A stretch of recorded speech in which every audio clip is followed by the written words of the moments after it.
Let's talk about summer. Yeah, it's kind of coming towards an end. We're getting ready for that busy back-to-school season. But before you complain about a full calendar, there is some good news about that. The busy schedule could be actually helping your brain. Dr. Ron Tarrel, a neurologist from Neurological Clinic in Abbott Northwestern, is here to tell us why checking off the tasks on your daily to-do list could be some very good exercise for your brain. Good morning, doctor. Hi, how are you? So this is good news for people with packed schedules, which is a lot of folks, especially in the summer, especially at the tail end of the summer.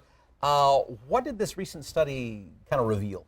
This was a really interesting and kind of encouraging study. What it revealed was that people who keep mentally busy doing challenging tasks, actually can decrease their risk of developing dementia, difficulty with thinking, as they age.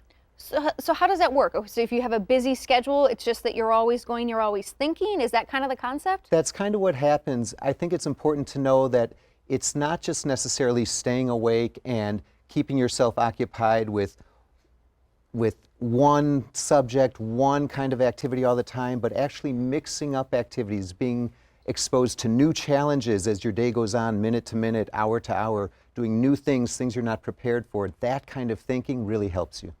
Now, does it matter what type of activities we're throwing on the schedule? Whatever, do we need to go beyond just mindless currying of people, things, kids, etc., back and forth to places, or does it go one step beyond that? It goes beyond that. I don't want to discount the activities that people have to do in their workday. Sometimes we're all stuck doing very repetitive things over time. Mundane might be a word to use. But again, mixing activities up, doing different kinds of activities, stimulating your brains in different ways, and at active work sites where you're exposed to different challenges that you may or may not be prepared for, every minute, every hour, every day, make a big difference. Well, on the flip side, especially for a lot of parents, as we're getting back into that, school mindset, there is a concern. There's been kind of a big push lately too that kids are they're overscheduled. They've got too much going on, especially kids. You've got, something Monday night, Tuesday night, Wednesday night, right after school. Is there a risk of becoming too scheduled and too busy? There is. The risk is that we still have to maintain a schedule that allows us to rest. We know that lack of sleep, lack of rest is a risk to develop health problems of all kinds. And so though it's really encouraging to know that engaging in different activities and staying busy and keeping our minds active is good for children, for adults, we also have to balance that, and we want to make sure that we have that balance. But during normal wakeful hours, when you hope and expect to be awake, do different things, stay active, challenge yourself cognitively, challenge yourself with exercise as well. Varied kinds of exercise, all of that makes a difference. Why does this work? Why does it work? I couldn't tell you exactly why it works, but I'll tell you what the theories are.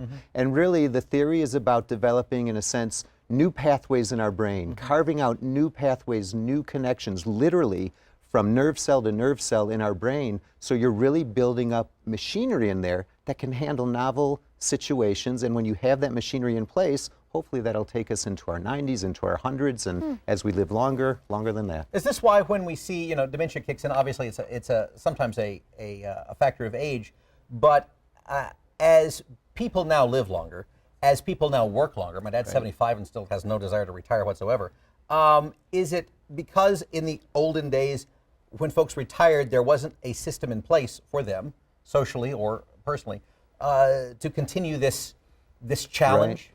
Frankly, yes. Yeah. The fact that, we all kind of have this image, and maybe our parents had this image of looking towards retirement as a time to just sit back on the lawn chair, have yourself a cold iced tea or some kind of drink of some kind, and just let the world pass you by like that. That actually isn't helping you. That kind of rest, while necessary to some degree, might be a little bit too prolonged. You want to stay active. You want to challenge yourself, again, with new, novel mental activities, physical activities. They all make a difference. Trying different things. Cool, interesting. I know, it's fascinating. I had one concept of what we were talking about initially, and now I like this. This has given us a lot of good things to talk about. Dr. Ron Tarrel, thanks so much for being here this morning. Glad to be here, thanks.